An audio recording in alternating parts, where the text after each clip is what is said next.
여러분 안녕하십니까? 시사진단의 현재훈입니다. 올해 제주농업은 장마와 태풍으로 유난히 어려운 상황입니다. 고령화와 인력난이라는 구조적인 문제도 있습니다. 하지만 농업은 우리 사회의 기반이고 미래이기도 합니다. 오늘 시사진단에서는 지속가능한 제주농업을 위한 청년 농업인의 육성, 그리고 이런 청년 농업인들이 제주농업의 미래를 어떻게 열어나갈 것인지에 대한 얘기 나눠보겠습니다. 오늘 함께 얘기 나눠주실 분들 소개합니다. 먼저 한국사회지본부 고문삼 회장 나오셨습니다. 네, 안녕하십니까. 제주도 농업기술원 허종민 기술지원 조정과장 자리했습니다. 네, 안녕하십니까. 청년농업인 김용대 씨 나오셨습니다. 네, 안녕하십니까. 네, 청년농업인 문승환 씨 나오셨습니다. 네, 안녕하십니까. 네, 우선 요즘 농사를 짓는 건 어떤 건지 이 자리에 청년 농업인 두 분 나와주셨는데요. 감귤 농사 짓고 있는 걸로 알고 있는데요. 네. 요즘 감귤 농사 어떻습니까?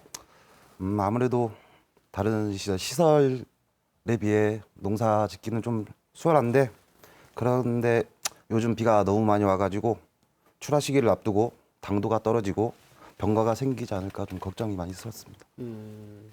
우리 문승환 씨는 요즘 농사 짓는 거 어떻습니까?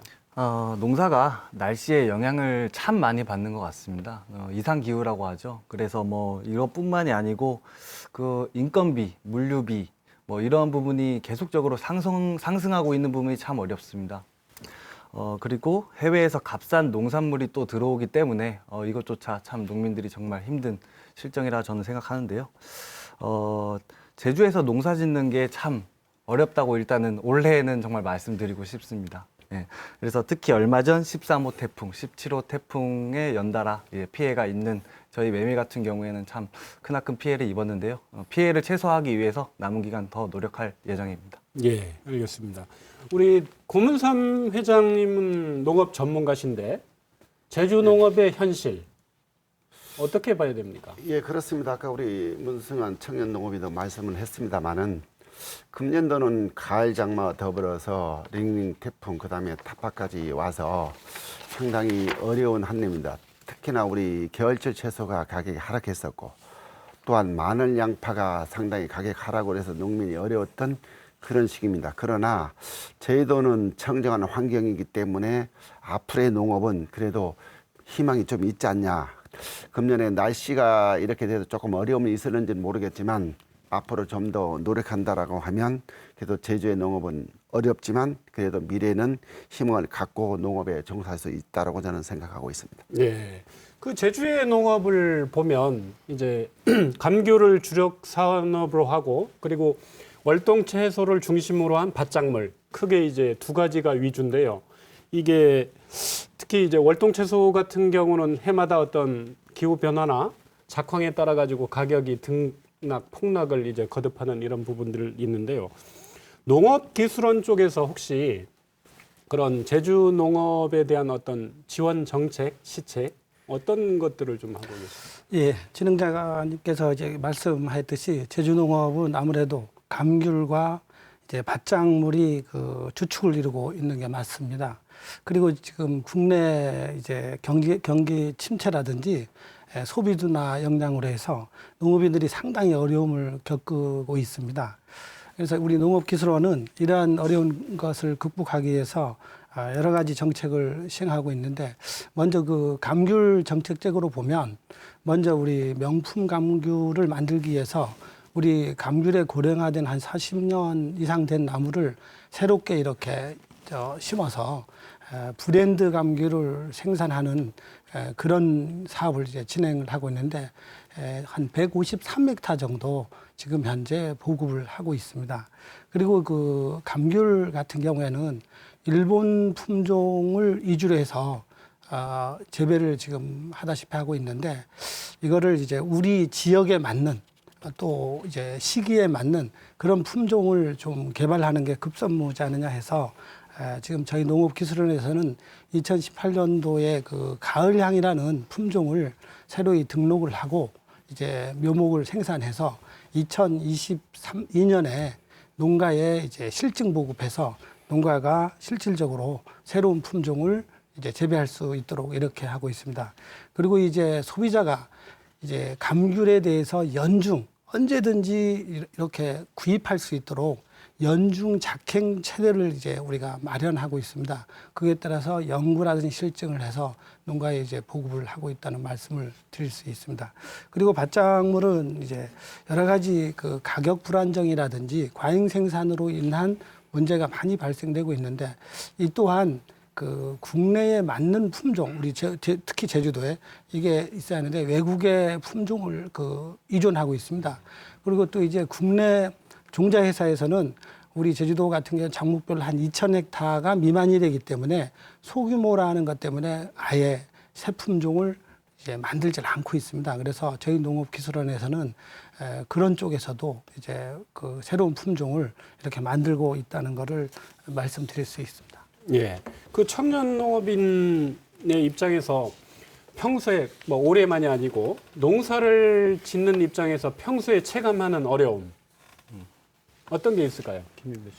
많은 어려움이 있지만 네. 저희 입장에서는 아까 말씀드렸듯이 인력비 상승과 또 인력 부족으로 인해 그리고 또 다들 아시다시피 이제 농촌이 고령화가 돼가지고 점점 이제 농산물 수확이라든지 뭐 가지치기 이런 부분에서 인력을 구하기가 상당히 어렵습니다. 네, 그런 부분에서 정말 힘들다고 생각합니다. 우리 저 문승환 씨께서 뭐는 그 뭐 어려운 부분 같이 하고 또 네. 이런 거는 좀 뭐 달라졌으면 하는 부분 절실하게 느낀 내용들 어떤 게 있을까요? 저는 다시 메밀 농업인의 입장으로서 잠깐 좀 말씀드려보고 싶습니다. 제주의 대표 작물은 단연 감귤입니다. 감귤이고 그리고 그 이외에 감자, 무와 같은 월동 작물들이 있는데요. 하지만 그 외에도 제주 메밀이 전국적으로 생산량의 50% 이상이 제주도가 차지하고 있다는 것을 좀 말씀드리고 싶습니다. 메밀도 감귤과 무와 감자와 같이 제주를 좀 대표할 수 있는 그런 작물로 하나의 대표 작물로서 할 수 있는 가능성을 전 갖고 있다고 생각을 합니다. 자연 경관 산업도 메밀 잘 이용하면 정말 경쟁력 있다고 생각하기 때문인데요. 제주 메밀 발전 산업을 위해서 제주도정과 그리고 허정윤 과장이 나와 계시지만 이와 산하 기관의 관심과 지원에 많은 필요성을 다시 한번 생각해 주셨으면 좋겠습니다. 우리 고문선 회장님, 물론 전국적으로 뭐 농업들을 어느 정도 다 비중을 차지하고 있고 상대적으로 뭐 제주가 비중이 더 높다는 거는 아마 도민들은 조금 아시고 계실 것 같아요. 제주 지역 같은 경우에. 예, 예. 근데 그 물론 수입 개방의 여파가 이게 상당히 쉬운 문제는 아니지만 전국적으로 다른 지역과 좀 비교해 봤을 때 이 제주 농업이 갖는 경쟁력 어떤 게 있을까요? 예, 그렇습니다. 제주도가 지금 경쟁력이 있다라고 하는 부분은 우리가 겨울 채소를 보면 전국 시장의 65%가 제주에서 출하를 합니다. 그건 지금까지도 뭐 기후 변화가 조금은 있지만 지금까지는 그래도 제주도의 겨울에 따뜻한 기후가 제주도의 하나의 장점일 수 있고 또 하나는 우리가 환경적인 측면을 좀 고려해 보면 그래서 지금 환경 직불지라든가 이런 것도 좀 고려하고 또한 6차 산업과 연계한다라고 하면 제주도에 많은 자원을 갖고 있습니다. 그래서 그 다음에 또 하나는 우리가 제주도에는 젊은 고령보다는 젊은 청년들이 많이 있다는 부분도 하나의 장점일 수 있고요. 또 하나는 우리가 밭작물이 지금 제주도에서 마늘, 양파, 브로콜리 많이 생산되고 있는 부분들이 어떻게 보면 청정이라는 거는 제주도의 이미지이기 때문에 그래서 우리가 몇 년도에 우리가 제주도를 청정 지역으로 이제 지정했던 부분도 어떻게 보면 소비자들한테 우리의 이미지를 아주 좋게 어필할 수 있는 그런 것들이 있기 때문에 저는 다른 시도보다는 그래도 제주도는 희망이 있다. 또 앞으로 우리가 해야 될 부분들은 뭐 수입 개방에 대비해서 우리가 경쟁력을 키우는 부분들이 많이 있지만 그 감귤만 하더라도 다양한 품종들이 있어서 연중 생산되고 있기 때문에 우리는 타 시도보다는 경쟁력이 충분히 있다라고 저는 생각하고 있습니다. 그러면은 이 허정민 과장께서 생각하시는 제주 농업의 경쟁력 어떤 부분일까요? 그 무엇보다도 청정한 자연과 그 따뜻한 기후라고 생각합니다. 근데 최근에 이렇게 보도나 현장을 보면 육지배에서도 망감류를 한 뭐 200헥타 정도 이렇게 재배를 하고 있는데, 그러나 아직까지는 재배 기술이라든지 가온비 상승으로 해서 뭐 그 가중되고 있습니다. 그래서 이런 때 저희들이 그 망감류 품종별로 그 고품질을 만들면 안 됩니다. 반드시 만들어야 하는데, 이런 거를 좀 하면 경쟁력이 충분히 있다고 이렇게 생각하고, 노지감귤도 완숙과 위주로 고품질을 반드시 만들어야만이 이제 앞으로 향후에 경쟁력이 있을 거로 보고 있습니다. 그리고 아까 가온 문제도 나왔는데, 제주도 여건상 이번에 태풍도 왔습니다마는 빗물이라든지 용천수 같은 거를 활용해서 자연 에너지 사업을 해서 가온을 한다든지 이렇게 하면 생산비 절감 차원에서 향후에 경쟁력이 있지 않느냐 이런 생각을 합니다.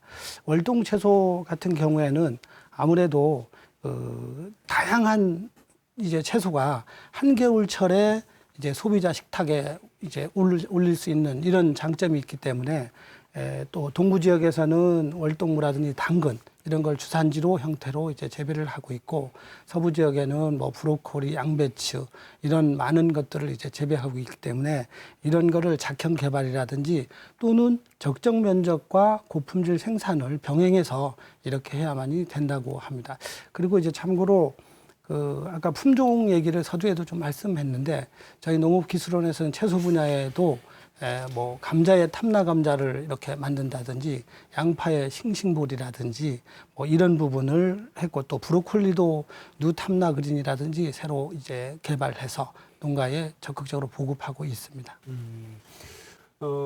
젊은 농업인들이 나오셨기 때문에 부모 입장에서 과연 얼마나 자기 자녀가 농사를 짓는 걸 과연 원할까?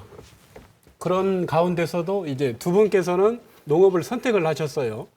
그래서 이제 일반적으로 그 사회적인 편견일지는 모르는데, 그렇게 소득이 보장되는 것도 아닌 것 같고, 엄청 또 힘들고, 천재지변이 또 일어나면 한순간에 1년 농사를 망치는 그런 경험들을 많이 봤었기 때문에 농업을 선택하기가 이게 사실 쉽지 않다고 많은 사람들이 생각을 합니다. 김용대 씨 같은 경우에 그런 어려움이 있는데 농업을 선택하신 이유가요? 뭐 우선 부모님이 농사를 짓고 있어서 어려서부터 이게 접해 있었고, 농사를. 그리고 제가 고등학교 때 이제 동네 선배 손에 이끌려가지고 뭐 양념갈비를 사준다 해서 끌고 간 게 사이치였습니다. 그 사이치에서 이제 농업인 후계자라는 거를 알게 됐고, 이제 친목을 하면서 농업에 대한 얘기도 많이 접했었고, 또 어떻게 하면 수익이 생길까라는 토론도 많이 들었었습니다, 옆에서. 그래서 저도 처음에는 관심이 없었는데 한 25 정도 돼서 다시 농업에 대해서 진지하게 생각을 해서, 나도 그러면 고품질을 생산하고 소비자한테 더 좋은 품질을 제공하는 농업인이 되면 어떨까라는 생각으로 해가지고 농사를 시작하게 되었습니다. 문성환 씨 같은 경우에는 인생 한 번밖에 못 살지 않습니까? 예. 다른 하고 많은 그 하고 싶은 일도 있고 직업도 있었을 건데 과감하게 선택하신 이유 뭐 있을까요? 사실 저도 앞서 말씀하셨듯이 주변 부모님의 기반이 농업입니다. 예, 그래서 자연스럽게 부모님이 농사하시는 모습을 보면서 커왔기 때문에 이러한 영향이 있었지만, 그래도 대학 졸업 후 사회 경험을 해보고자 지역 농협에 사실은 취업 후 한 근무 중에 농산물 품질 관리라든지 농산물 유통 관리라든지 이렇게 배울 수 있는 농업에 대한 이런 기술들을 많이 이렇게 섭렵하며 배우는 과정에서 부모님께서 하시던 농업 다시 한번 돌아보게 됐습니다. 부모님께서 하시던 농업을 그러한 기반을 좀 더 제가 젊은 청년 농업인이기 때문에 좀 더 효율적으로 어떻게 할 수 있을까를 좀 고민하게 되었습니다. 메밀 산업을 6차 산업과 연계하여서 제주 신산업으로 좀 발전해보고 싶은 그런 마음에 저는 영농을 시작하게 된 것 같습니다. 예. 그 허정민 과장님, 제주 지역에 이렇게 그 젊은 청년 농업인 그리고 뭐 후계농 뭐 많습니까? 예, 그 두 분이 요즘 젊은 청년 농업인들이 이제 고령화 농업 현장에서 이렇게 활력을 넣어줘서 먼저 감사하다는 얘기를 드리겠습니다. 그리고 우리 후계 농업 경영인 같은 경우에는 2016년부터 지금 3년 동안 220명을 육성하였습니다. 그리고 창업농도 작년 같은 경우 120농가에게 이제 지원을 했고, 그다음에 이제 2022년까지 500농가에 대해서 더 육성할 그런 계획으로 있습니다. 그런데 이제 요새 감귤을 예를 들어서 이제 보면 평균 연령, 감귤을 재배하는 농가가 평균 연령이 62세로 이렇게 조사되었습니다.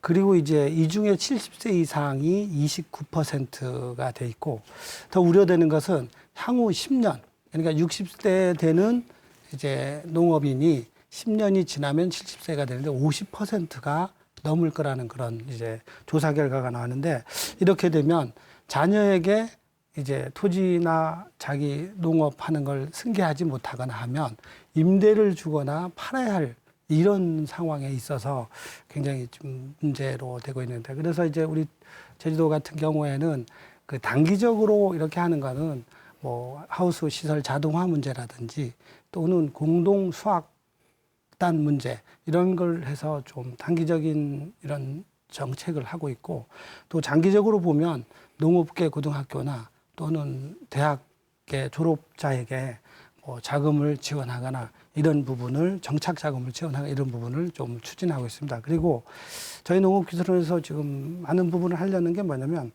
승계 농업인, 그러니까 우리 제주도만이 특성이 좀 그게 맞을 것 같아서 승계 농업인 육성 프로그램을 좀 본격적으로 할 계획입니다.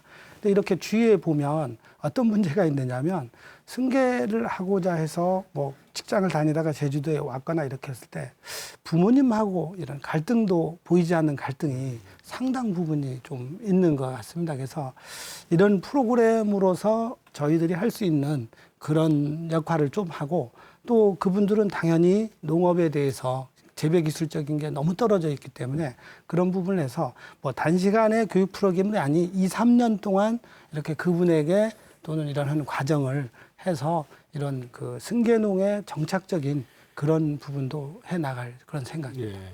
그 고문삼 회장께는 이게 궁금한데요.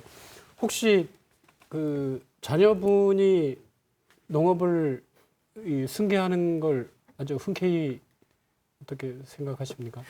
저는 하겠다고 하면 저는 권유활성에 지금은 직장 다니고 있지만 저는 뭐 당연히 또 할 수 있다면 하는 게 좋다고 생각하는 부분은 지금 두 젊은 청년 농업이 나와 있습니다만은 저희 사회치 본부가 하는 역할이 그렇습니다. 미래의 후계농을 육성하고 또한 인성을 가르치는 그런 역할을 하고 있는 게 저희들이기 때문에 실제적으로 전국적으로 보면 우리 12,000명의 40세 미만의 농업인이 있는데 그중에 사회지 청년 농업인이 한 6,000명 정도가 있습니다. 그만큼 농촌에는 이 사회지 청년 농업이 중요한 역할을 하고 있다.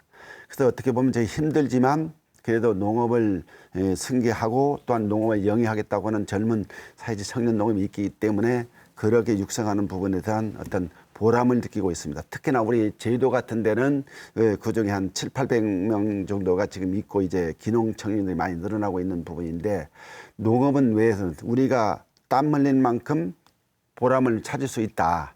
그건 왜 그러냐면 우리가 뿌린 만큼 거둔다고 하는 옛말이 있듯이 농업은 거짓말을 하지 않는다는 겁니다. 흙은. 그래서 우리 두 젊은 청년 농업인이 말씀을 했지만 부모님에서 뭐 같이 농업을 승계하는 것도 중요하고, 또한 일부가 본인들이 어떤 아이디어를 창출해서 새로운 농법을 개발하면, 또한 아까 우리 허정민 그 과장님 아주 좋으신 말씀을 했는데 도시에 있다가 기농을 하거나 우리 청년 농업인들이 농업을 하려면 본인들이 갖고 있는 토지나 이런 것들이 없는데 부모님들이 갖고 있는 것들을 자식이 승계받아서 농업을 하면 그런 프로그램을 좀 해서 저희 사회치 본부도 이제 후배들의 후원하는 입장에서 그런 쪽에 중점을 두고 많은 일을 하겠다는 말씀을 드리겠습니다. 상대적으로 그러면 네. 이 뭐 후계농, 네. 이 청년 농업인 비중이 뭐 제주가 상대적으로는 높을 것 같아요. 예, 예. 상대적으로 높은 이유가 있습니까? 예, 그렇습니다. 제주도는 실질적으로 서대도 제가 말씀을 드렸습니다만 일단은 이 농업하기가 좀 편한 부분이 있습니다. 왜냐하면 어차피 보면 다른 지역보다는 청정함이 있습니다. 그다음에 청정함은 어떻게 보면 농업의 경쟁력이라고 저희들 할 수 있습니다. 또한 농업과 6차 산업을 3차 산업까지 연계한다라고 하면 농업 소득도 중요하지만 농업을 연계한 소득을 충분히 올릴 수 있어서 도시에 보다 농촌에서 어떠한 소득을 그만큼 올려서 우리가 지금 농업에서 이제 문화적인 측면은 좀 어려움이 있을는지 모르겠지만 제주도는 여러 가지 측면에서 보면 문화적인 측면도 접하는 데는 큰 어려움이 없다. 또 하나는 우리가 이제 농산물의 청정함에 대한 이미지가 그만큼 좋아져 있습니다. 그래서 소비자가 제주도 농산물 하면 그만큼 신뢰도가 높기 때문에 제주도는 충분한 경쟁력이 있다라고 보고 또한 하나의 애로사항이라고 하면 지금 뭐 감귤 농업도 0.5헥타 미만이 한 56.3%고 일반 밭작물도 68% 정도는 되지만 그걸 어떻게 하면 농업과 관광을 접목한 그런 체험 농업을 같이 한다든가 이렇게 하면 저희들은 충분히 아까 우리 문성한 우리 청년 농업인도 있지만 메밀이 저희들에서 한 60% 이상이 생산되고 있는 부분들도 어떻게 관광하고 연계한다라고 하면 그만큼 충분히 저희들은 경쟁력이 있고 또한 젊은이들이 많이 저희들에 올 수 있는 여건이 저는 된다라고 저는 생각하고 있습니다. 어쨌거나 그 최근 뭐 국내뿐만이 아니고 세계적인 그 농업 혁명의 흐름이 예전과 같이 많이 생산했다고 해서 반드시 많은 소득을 올릴 수 있는 그런 시대는 지났고요. 새로운 부가가치 창출 이 부분이 아마 공통적인 핵심 키워드 같은데요. 이 부분 위해서 혹시 그 농정당국에서 하시는 부분 어떤 게 있을까요? 예, 요즘에 그 농업에서 나오는 말이 풍요 속의 빈곤이라는 말이 나옵니다. 가끔. 그건 무슨 말이냐면 농산물이 풍년이 되면 오히려 가격이 하락해서 총농업 소득이 떨어진다.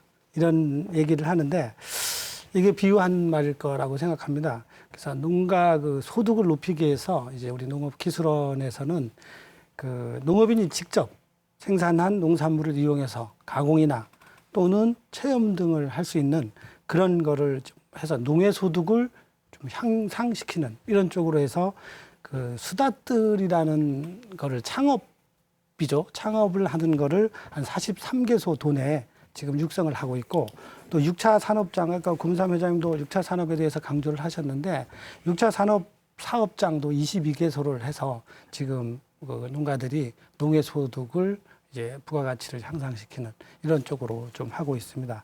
그리고 뭐 최근에 그 치유와 연관된 체험 활동을 하는데 저희들도 올해부터 본격적으로 그런 힐링에 대한 시범 사업을 이제 하고 내년에도 좀 할 겁니다. 내년에는 그 아까 6차 산업의 농촌 자원 이런 쪽에 저희들이 치유 프로그램이라든지 농산물 직거래 그 활성화 또는 6차 산업 시범 사업에 한 10개소에 2억 8천만 원을 투자해서 이 사업도 전개할 그런 계획입니다. 예.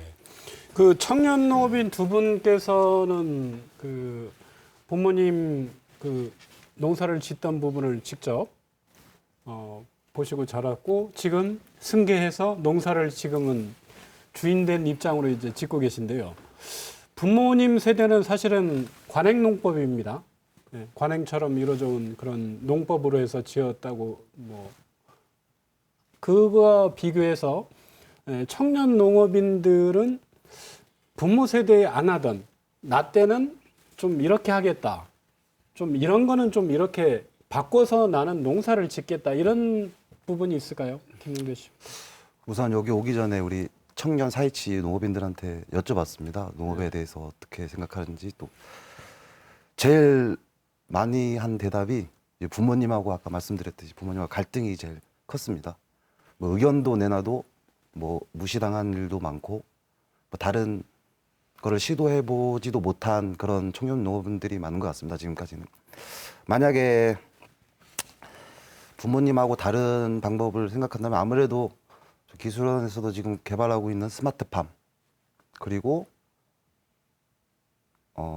서두에 말씀드렸듯이 이제 사람이 할 수 있는 일은 저는 최소화를 시키고 이제 첨단 기술을 도입해가지고 이제 제품도 훨씬 훌륭하게 만들고 이제 더 새로운 뭐 부가가치를 더 올릴 수 있는 새로운 방법들을 방법들을 그런 방법들을 더 연구해가지고 뭐 이런 거 다 기술원하고 서로 상의를 해가면서 그렇게 저는 한번 해보고 싶습니다. 예. 우리 문승환 씨는 어떻습니까? 부모 세대가 관행농법이었다 그러면 나는 좀 이렇게 그렇습니다. 농법을 좀 바꾸겠다. 기존에 저희 부모님 세대에서는 보통 많거나 넓거나 한 경작지를 일단 확보하는 데 좀 급급했었던 것 같습니다. 이는 좀 생산량 증대에 좀 더 관심이 있다는 뜻이죠. 그래서 즉 부모님께서는 농업을 1차 산업에만 너무 국한해 왔었다. 이래서 저는 메밀을 좀 더 다양하게 접할 수 있도록 메밀 관련 상품들을 좀 더 적극적으로 개발해보고 싶은 마음이 있고요.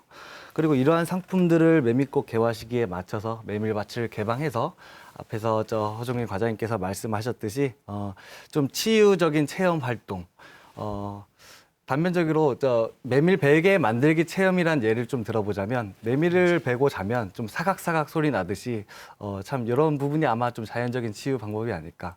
그리고 메밀밭이 조성된 밭담길 걷는 이런 체험들. 그래서 부모님께서의 1차 산업뿐만 아니라 저희 젊은 청년 농업인들은 젊은 감각을 살려서 농업 경관을 이용해서 6차 산업까지 성공적으로 이루어내야 된다고 생각합니다. 앞으로 제주 농업의 경관도 과감히 투자해서 새로운 고부가 가치의 농업 소득을 좀 기대할 수 있을까라고 생각하고 저는 이렇게 시행할 예정입니다. 예. 뭐 제주형 스마트팜 구축 이런 새로운 어떤 농업 기술 비즈니스 모델 가운데 혹시 그 기술원에서 좀 중점적으로 추진하고 있는 사업이 있습니까? 예, 최근 농업에서도 그 빅데이터를 이용한 스마트팜 농업이 전반에 그 많은 화두를 갖고 있습니다.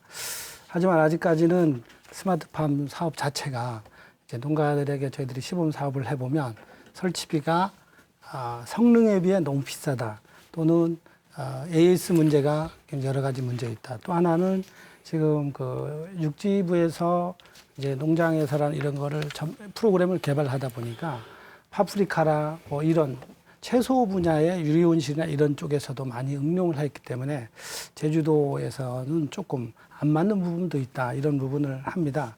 그래서 그런데 이제 농업기술원에서도 그간에 2015년부터 지금까지 100여 농가에 이제 시범적으로 지원을 하고 지금 이 사업을 추진하고 있습니다. 뭐 교육도 하고 컨설팅도 하고, 또 이제 농업기술센터가 4개소가 있는데 거기에 이제 스마트팜 테스트밸리라고 해서 우리 농촌진흥청에서 예산을 지원해 가지고 교육장으로 활용하는 그런 시설을 지금 갖추어 있습니다. 그래서 일반 농가들이 이제 스마트팜에 뭐 그 처음에 시도를 하거나 또는 하시는 분들이 와서 보고 느끼고 이제 하는 그런 교육장으로 운영할 방침이고, 금년에 2월에 그 우리 농림식품부에서 전국 공모를 한 적이 있습니다. 스마트팜 이 관계. 그래서 저희들이 우리 응시를 해서 노지감귤 스마트팜 영농 모델 개발이라는 이 사업이 이제 당첨이 돼서, 그래서 이제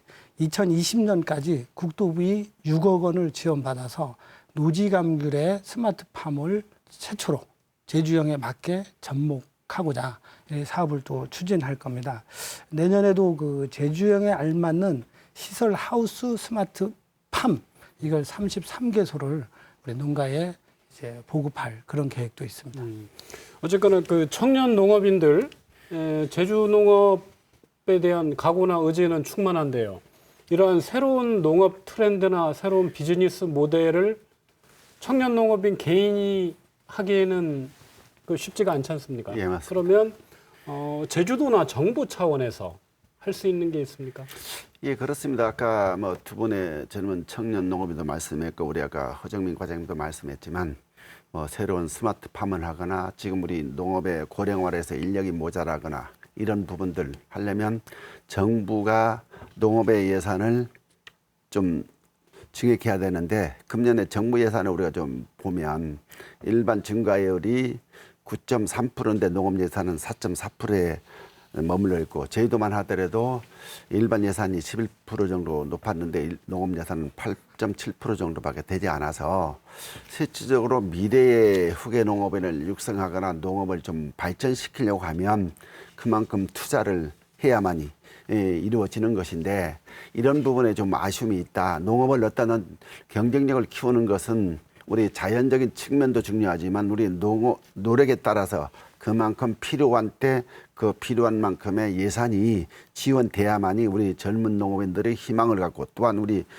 아까 우리 허 과장님 말씀한 우리 감귤 재배 농가의 평균이 62세라고 했는데 점점 고령화되다 보면 외국 고용을 쓰고 있는 부분들도 이런 것들을 인력을 줄이는 것은 자동화 시스템을 좀 가야 되는 부분이라서 이런 건 또한 예산이 많이 투입되고 있는 부분들을 일부 중앙정부나 지방자치에서가 좀 지원을 해서 농업인들이 마음 놓고 농업을 해서 정말로 소득을 높여야만이 농업에 종사할 수 있기 때문에 이런 부분들은 과감한 투자가 좀 필요하다. 근데 지금은 좀 농업 예산의 투입이 좀 아쉬운 부분이 좀 있는 것 같습니다. 예, 알겠습니다. 올해부터 뭐 제주 지역에도 4개 농협인가요? 농업인 월급제 8월부터 이제 6개월 동안 시범 지금 운영 중인 걸로 알고 있고요. 최근에 농민단체에서는 대주 지역도 좀 농민수당 그런 촉구하는 집회도 사실은 있었습니다. 농업인에 대한 지원 정책 지금 뭐 제주 지역에서 지금 이루어지는 현황이 좀 있습니까? 예, 아까 말씀했습니다만 그 농업인 월급제를 금년부터 이제 추진을 하고 있습니다. 우리 4개 지역 농협에서 101 농가가 이제 신청을 해서 대상으로 하는데 이거는 뭐 농업인이 수학기에 이렇게 편중해서 농업 소득을 받기 때문에 여러 가지로 이제 그 뭐 융자나 중간에 있지만 그런 부분이 농가의 어려움을 덜어주자 하는 뜻에서 이제 매년 약정한 금액을 일정한 금액을 농가에게 이제 지원하는 제도입니다. 근데 향후에 이런 부분도 원래 시범적으로 하고 있지만 문제점이라든지 또 개선점이 있으면 보완해서 향후에 이 정책도 굉장히 그 반영해야 할 거라고 이렇게 생각합니다. 그리고 그 우리가 농촌 지역의 여성 농업인들이 문화 활동 기회가 상대적으로 굉장히 적습니다. 이런 부분을 좀 개선하기 위해서 2016년부터 그 행복 바우처 사업을 추진하고 있는데 금년부터 13만 원을 지원하고 있는데 여성 농업인들로부터 굉장히 큰 호응을 지금 받고 있습니다. 그리고 올해 처음으로 제주시와 서귀포시에서 그 농촌 마을 그 공동 급식 시범 사업을 또 추진하고 있습니다. 그리고 이제 금년에 그 제주형 사회적 농업 이 개발 모델을 구축해서 내년부터 이제 그 본격적으로 좀 이 사업도 정책적으로 추진할 그런 계획이 있습니다. 네, 알겠습니다. 두 분 청년 농업인께 여쭤보죠. 시범 지금 시행 중인 농업인 월급제 그리고 농민단체에서 최근에 이슈화하고 있는 농민수당. 네, 그 두 가지 부분에 대한 뭐 찬반 입장 간단히 말씀해 주시고요. 더 좀 지역 현실에 맞게 아니면 농업인이 체감할 수 있게 그게 이왕 시행된다면 더 보완됐으면 하는 내용 같이 추가적으로 말씀을 해주시면 고맙겠습니다. 김용대 씨부터 말씀해 주실까요? 저는 우선은 중간인 것 같습니다. 뭐 찬송도 하고 반대도 하는데 왜냐하면 아까 서대 고문삼 회장님께서 아까 말씀했듯이 이 소액으로 지원하게 되면 말 그대로 푼돈밖에 안 되는 것 같습니다.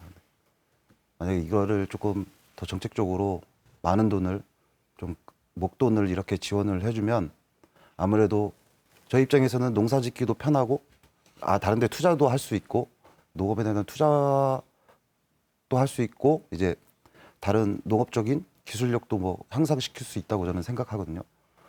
그런 의미에서 저는 그런 것도 있고 그리고 또 정책 제가 2008년도에 후계 농업인 자격을 받았을 때 상당히 어려움이 많았습니다. 대출이라든지 뭐 이런 부분에서 아무것도 없는 저에게 대출을 쉽게 안 해주더라고요. 처음에 이제 지금도 많이 바뀌었지만 지금은 그래도 지금 농사를 이제 다시 시작하려는 청년 농업인들은 그런 부분이 상당히 애로인 것 같습니다. 이런 문턱을 좀 낮춰서 누구나는 아니지만 그래도 좀 더 쉽게 농업에 발을 디딜 수 있고 또 자금을 많이 받을 수 있는 그런 정책들이 저는 실현됐으면 좋겠습니다. 문수환 씨는 어떤 입장입니까? 우선 농업인 월급제 같은 경우에는 월별 선지급되고 있습니다. 그에 따른 이자는 지자체에서 부담하고 있는 경우인데요. 농산물을 담보로 하는 뭐 이러한 대출금 인식이라는 아직까지는 좀 우려 섞인 이런 시선들도 많이 있습니다. 그래서 찬반보다는 일단은 좀 이 기간 동안 저는 또 지켜봐야겠다는 답변을 좀 드리고 싶고요. 그리고 최근 제주도 농업인 단체 협의회에서 추진 중인 농민 수당제에서는 일단은 이 부분에선 추진이 돼야 됩니다. 왜냐하면 농업이 여러 산업과 좀 맞물려 있는 부분이 많이 있습니다. 환경적으로 그리고 식량 그리고 보존 경관 등 다양한 역할을 좀 할 수 있기 때문에 이 부분은 좀 제가 적극 찬성을 하는 입장에 있고요. 이러한 제도 정책은 또 좋은 뜻에서 잘 보완되면 실행이 됐으면 좋겠습니다. 네. 우리 고문상 회장께 그럼 여쭤보죠. 이 제주 농업은 어쨌거나 지금 농업 하나만 갖고 지금 생존할 수 있는 그런 세상은 아닌 것 같고요. 예, 예. 여러 가지 뭐 6차 산업이든 접목을 해야 되는데 그런 거에 대한 이 발전 방안이라고 해야 되나요? 말씀을 부탁드립니다. 예, 그렇습니다. 아까 지금 두 젊은 청년 농업인들도 말씀했던 게 지금 농업 소득이 적다 보니까 어떻게 하면 농업인들이 이 농촌에 정착하기 위해서는 농업 소득을 높이는 방안을 고민해야 되는데 그래서 농민수당 같은 것들도 저는 찬성을 하거든요. 왜 그러냐면 그 대신에 지금 월 10만 원에서 제주도가 했을 때는 한 1,200억 정도가 필요한데 재원 마련 방안을 제가 잠깐 말씀드리면 저가 제안입니다만은 지금 JDC가 운영하고 있는 면세점의 제주특별법에 그게 이익금의 일부를 제주도 농업발전기금에 출연할 수 있다라고는 단서 조항이 있기 때문에 거기서 일부 하고 지금 제주도가 추진하고 있는 환경세 그다음에 자연 경관 직벌제 같은 이런 부분들도 좀 고민을 좀 할 필요가 있어서 환경세 도입에 있어서 우리가 농민수당에 지원할 수 있는 목적을 일부를 해서 제도를 보완해 나간다고 하면 일부 도움이 될 수 있는 부분이 있고 또한 제도에는 충분한 자원이 많이 있습니다. 들어가면 특히나 우리 갈로타면 제주도에 특별히 유명해진 그런 것들도 있는데 그런 부분에 대고 자연과 연계할 수 있는 부분이 뭐냐면 제주도의 3차 산업이 한 64% 정도가 지금 3차 산업인데 그러면 농업하고 지금 관광을 접목해서 어떻게 하면 농업인들이 소득을 연계해서 시킬 수 있는 방법들을 한번 고민할 필요성이 있다. 그렇다고 하면 지금 월별도 이제 제주도의 뭐 축제라든가 이런 것들이 좀 이루어지고 있는 부분들도 농업하고 연계될 수 있는 그런 부분들을 해서 제주도를 찾아오는 관광객들이나 외국인들한테 제주의 그런 부분들을 해서 좀 소득을 높일 수 있는 방안들을 좀 우리가 좀 고민해 볼 필요성이 있다. 왜 그러냐면 제주도에 지금 그 농업인들이 다른 쪽에 농해 소득에도 좀 많이 의존하고 있는 부분들은 그만큼 농업 소득이 적기 때문에 그런 경우가 있습니다. 근데 이런 부분들을 우리가 이제 어떻게 하면 젊은 청년 농업인들이나 제주도에 있는 농업인들이 제주도 정말 농촌이 좀 그만큼 소중하고 농업의 공익적 가치를 우리가 해서 지금 농업의 다원화적인 어떤 기능들도 우리가 확보할 필요성이 있다. 그래서 제주도의 자원과 청정함을 무기로 한 우리 농업이 좀 생존할 수 있는 그런 방안들이 좀 고민할 때가 아닌가 저는 그렇게 생각하고 있습니다. 예. 뭐 농업의 다원화 예. 이 부분 뭐 그 먼 미래가 아니고 지금 당장의 문제 같습니다. 사실은 그게 반드시 또 필요한 부분이고요. 우리 세 분께서 혹시 이 제주 농업의 경쟁력 강화 방안 사실 뭐 다원화하고 같은 의미인 것 같습니다만은 말씀을 해주시죠. 그 농업 측면에서 이렇게 보면 지금 현재 우리나라가 소비자 트렌드가 뭐 다 아시겠지만 1인 가구에 대해서 뭐 혼족, 혼밥 이렇게 해서 이제 식생활 농산물 소비 패턴이 굉장히 이제 다양하게 변화돼 있습니다. 그래서 앞으로 이제 서두에도 그 얘기가 나왔지만 한 품목 대량 생산은 이제 소비 측면에서 생산량의 소비 측면에서 굉장히 어려움이 있는데 소량 그러니까 소품목 이렇게 소량 이런 생산을 해서 미니 농산물을 활용한다든지 특히 온라인 구매 일상화가 지금은 평상시에 일어나니까 이런 부분들이라든지 이런 쪽을 하고 아까 먼저도 말씀드렸지만 휴식과 힐링에 연계된 또 제주도는 특히 관광하고 연결되기 때문에 이런 부분을 연계해서 부가가치를 창출해야 하지 않느냐 이런 생각입니다. 우리 김용배 씨 제주 농업의 어떤 경쟁력 강화 방안 어떤 방안들이 좀 있을까요? 지금 제가 이제 사이치 중앙회장을 하면서 이제 전국 회원들한테 얘기를 많이 들었습니다. 지금 많이 부탁도 받고 지금 제주도 있는 예를 들어 귤이라든지 한라봉, 뭐 천혜향 이런 게 육지로 많이 넘어갔습니다. 지금 재배도 잘 되고 있고 특히 애플망고 같은 것도 넘어가서 이제는 이제 재배가 되고 있는 실정이다 보니까 또 제주만의 이제 새로운 농산물 또 새로운 농업이 이젠 필요하다고 저는 생각이 듭니다.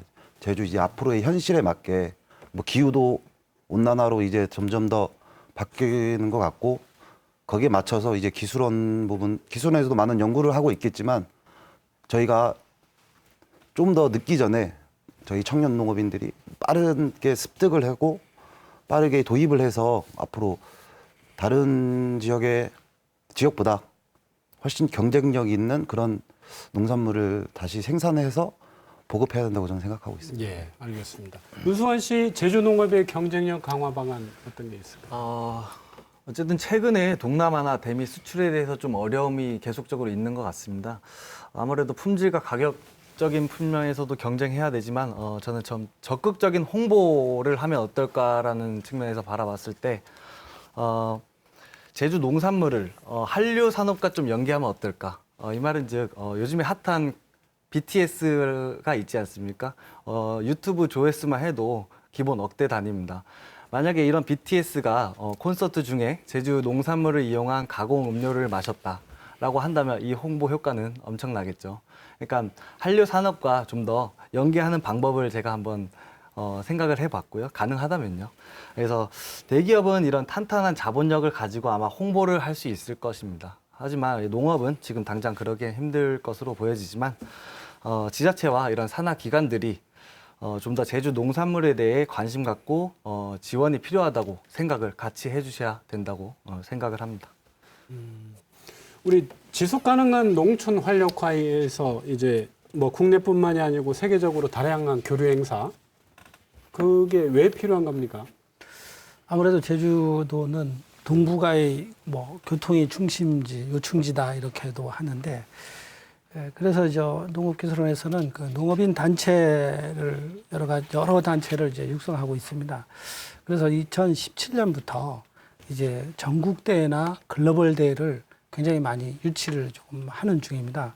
그 중에 최근에 유치한 걸 보면 그 농촌 지도자 전국 대회를 제주도에서 5천여 명이 참석해서 이제 추진을 하였고, 그 다음에 작년 같은 경우에는 선도 농업인 대회를 추진함으로써 국내의 농업인들이 이제 한 10,000여 명이 이제 참석을 하는 그런 행사를 좀 추진했습니다.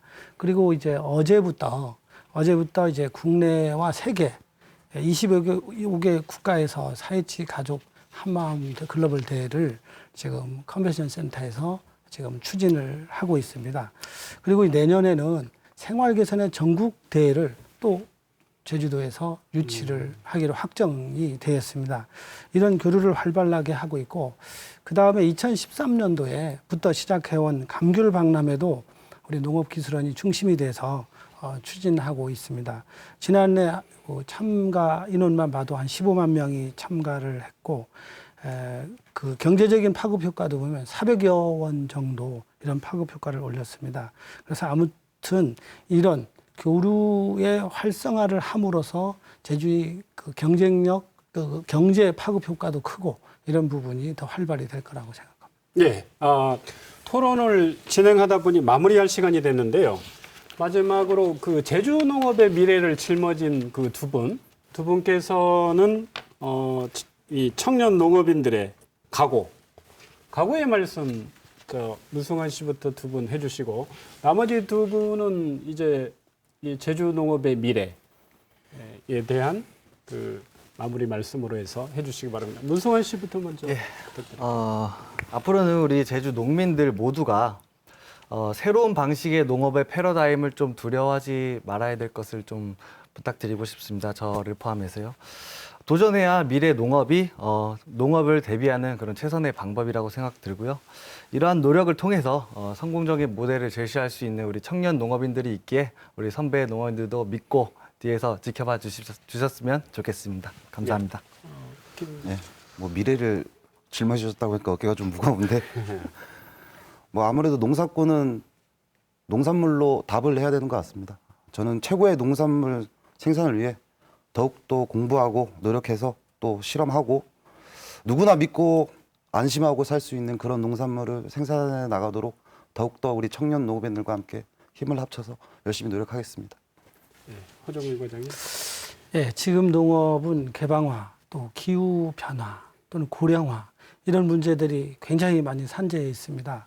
그렇다고 해서 제주 농업을 포기할 수는 없습니다. 그래서 행정이나 농협, 농업인들이 모두 합심해서 위기를 슬기롭게 이제 극복하고 기회를 전환하는 이런 농업을 이제 계속 추진해야 할 거로 보고 있습니다. 예, 우리 제주도는 청정하고 풍요롭고 제주 농업, 농촌 만들기 이런 부분을 우리 농업기술원이 열심히 항상 추진하도록 하겠습니다. 감사합니다. 고문삼 회장님. 마지막. 예, 그렇습니다. 우리 지금 뭐 수입 농산물하고 경쟁해야 되는 시대에서 우리가 어떻게 갈 거냐 하는 부분은 그러나 제주도는 그만큼 좀 희망이 있다라고 하는 것은 타 시도보다는 농업의 비중이 그만큼 많이 있고 또한 젊은이가 있고 또 이번에 좀 전에 우리 허정민 과장님 말씀했습니다마는 제주의 청정함을 세계에 홍보하는 부분도 지금 뭐 4.27 글로벌 한마음대회가 지금 뭐 어제부터 좀 개최되는 부분도 그런 의미에서 그래서 그분들이 제주 와보고 느끼는 부분들이 청정한 환경에 놀랬고 또한 제주도에 또한 수입 농산물보다는 충분한 힐링할 수 있는 그런 부분들이 많이 있다고 생각합니다. 그래서 앞으로 제주 농업은 우리 이 젊은 청년 농업인들이 정착하고 또한 아까 새로운 농산물 개발과 기후 변화에 적응할 수 있는 그런 부분들이 된다라고 하면 또한 역할 분담도 좀 필요하다고 봅니다. 행정은 지원, 농업기술원은 지원을, 농협은 유통을, 우리는 고품질의 생산을 이렇게만 한다라고 하면 제주 농업은 경쟁력이 있다고 저는 믿고 있습니다. 네. 소비 트렌드와 기후 변화 등으로 농업이 위기라고 얘기합니다. 하지만 농업은 우리 삶을 지탱하는 기반이자 청정 제주를 유지하는 버팀목입니다. 지속 가능한 제주 농업 그리고 청년 농업인의 제주의 미래가 달려 있습니다. 마무리할 시간이 됐는데요. 함께해 주신 네 분께 감사드립니다. 다음 시간에 뵙겠습니다. 시청자 여러분 고맙습니다.